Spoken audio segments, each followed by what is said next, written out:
Magandang umaga. Ako si Daniel Mendoza at ito ang aking travel log. Ako ngayon ay patungo sa Destino Brew Bar at ito ay matatagpuan sa Sitio Manga 2, Matadalive, Tarlac City.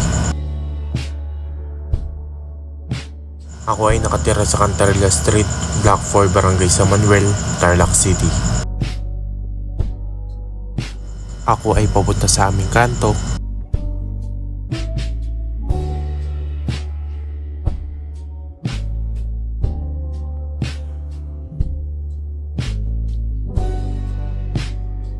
Ako ay sumakay ng tricycle.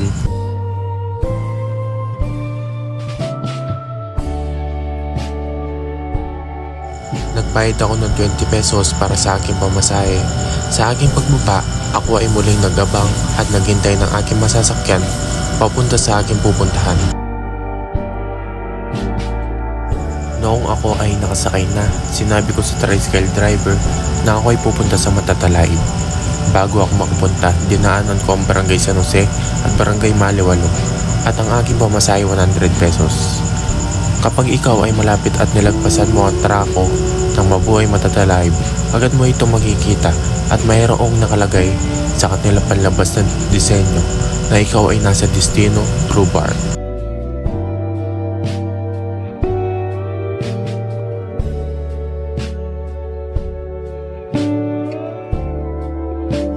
Ang kasaysayan ng Destino Brew Bar ay may-ari nito ay isang graduate Bosconian at siya ay nakapagtapos noong 2011. Ang Destino Brew Bar ay isa sa sikat na coffee shop sa Tarlac City. Ito ay nagsimulang buksan noong Pebrero 8, 2024. Marami ang pumupuntang tao dito dahil ang pwesto ng kanilang coffee shop ay payapa at tahimik na lugar. Isa rin ang destino sa hilig pinupuntahan ng mga estudyante dahil ang pwesto na ito ay maaari kang makapag-aral sa kapayapaan ng kapaligiran.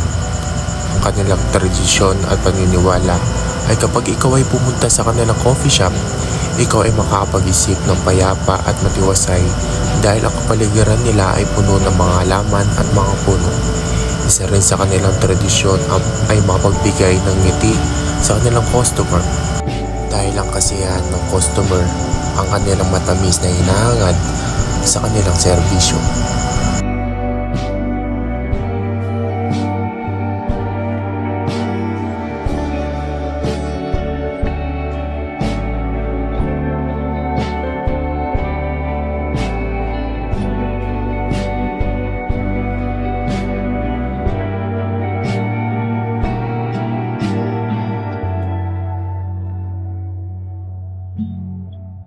Ang isa sa kanilang ipinagmamalaki ang kanilang Destino Signature. Ito ay masarap at balanse ang tamis at pait ng kape na ito. Pangalawa, ang Biscoff Matcha Latte. Ang produkto na ito ay naglalaman ng matamis at balanse na lasa ng isang matcha. Dahil dito, ito ay kanilang ipinagmamalaki dahil sa sarap at sulit ng pagkagawa. Sinasamahan na rin ito ng ngiti at pagmamahal ng kanilang trabaho ng putay sa kanilang paggawa ng kape.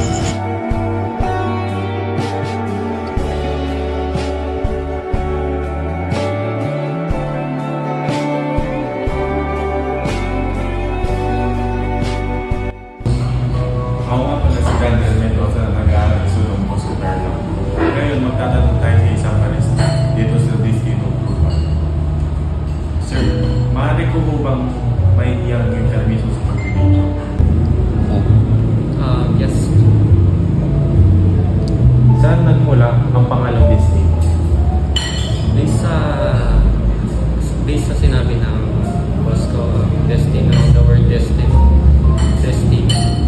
Parang ito yung location ng mga gustong mag-relax, lalo na pinapaligiran ko ng mga halaman, mga green.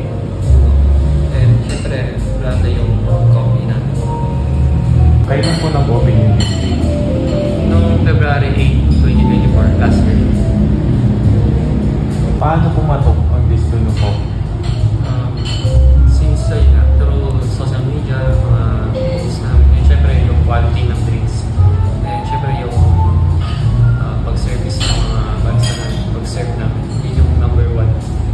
talaga para sa mga guests, para nila para ma-feel nila yung pag-serve namin. Ano po yung mga karaniwang binibili ng mga tao na bumibisita? Number one, yung coffee talaga. Since yun nga, quality talaga yung pag-roast namin. And meron kami suppliers na. And pangalawa yung foods. May matcha din kami. Yung mga foods din, matcha. Hindi lang po. Thank you. Isa ito sa pinakamagandang pasyalan sa Tarlac City. Ang aking natutunan sa aking proyekto ay maging isang mahusay at mapagmasig sa kapaligiran. Dahil tulad sa kapaligiran ng Destino Brew Bar, ikaw ay mapagbigay payapa sa iyong sarili at ikaw rin ang mapagbigay alaga sa iyong mga nakikita.